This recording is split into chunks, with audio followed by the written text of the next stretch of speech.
এখন বুঝে গেছে ইস্ট বেঙ্গল হচ্ছে গরিব, মোহনবাগান হচ্ছে আমির ঘরের লোক। তো ওরা এরকম করছে, হয়তো ইস্ট বেঙ্গলে আসতে চাই প্লেয়ার, কিন্তু মোহনবাগান এমন দাম বাড়িয়ে রাখছে যাতে প্লেয়ার মোহনবাগানে যা না যেতে পারে। আর গেলেই হয়তো 1 বছরের পর ওকে বসিয়ে রাখবে, অন্য কাউকে নিয়ে নেবে। এবার এখন সবাই জানে মোহনবাগান বিমল ভয়ঙ্কর কাছে প্রচুর টাকা, তাই জন্য ওরা এরকম করছে। কিন্তু করে লাভটা কি হচ্ছে? ইন্ডিয়ান ফুটবল কোথায় যাচ্ছে? ভয়ঙ্কর এইসব যা করে, তার মনে হয় কি ইন্ডিয়ান ফুটবলের কোনো এগোচ্ছে? ওই চাইলে যদি ওর যদি এত ইন্টারেস্ট, প্লেয়ারকে এত পয়সা দিয়ে যদি কিনতেই যদি চায়, তাহলে ইন্ডিয়ান ফুটবলের জন্য ও কিছু করুক। সেটা কিছু করছে না কেন? প্লেয়ারকে টানাটানি করছে, তার ভ্যালিউ, তার ওর ওর প্লেয়ারের যা ভ্যালিউ সেরকমই পয়সা দাও, আমার কোনো আপত্তি হবে না।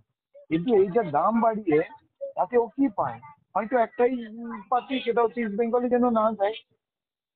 প্লেয়ারকেই বুঝতে হবে এই যে ওরা যা করছে, এটা হয়তো 1-2 বছরে হয়তো ওদেরকে নেবে কিংবা রাখবে, তারপরে কি হবে? তারপরে ছেড়ে দেবে তো পারফরমেন্স না হলে।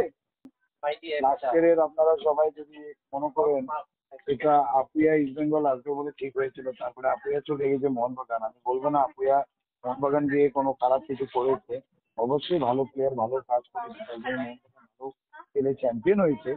কিন্তু ওই জায়গায় অনিরুদ্ধ থাপার যে কোনো দোষই ছিল না, ওর জায়গা কিন্তু প্লেইং টাইমটা অনেক কম হয়ে গেছে।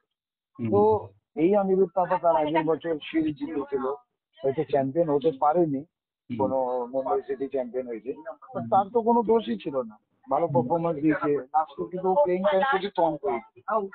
এরকম এজেন্টকে বোঝা উচিত কোন কোন প্লেয়ার আছে, কোন কোন জায়গায় ক্লাব যাদের কাছে পয়সা, যেমন ইন্ডিয়ান ফুটবলে এখন আমি বলবো মোহনবাগান প্রচুর টাকা আছে, ওরা মানে পয়সা প্রচুর প্লেয়ারদেরকে অফার করে। এগুলো আমি বলবো ক্লাব যারা যারা কিছু, আমি শুধু এজেন্টকেই এখানে দোষ দেবো না, কিছু ক্লাব যেমন মোহনবাগানই যেমন প্লেয়ারকে মানে বেশি টাকা দিয়ে যেমন টানাটানি করে, ওইগুলো ওদেরকে বুঝতে হবে কি এই প্লেয়ারের সত্যি কি এই দামটা কি না।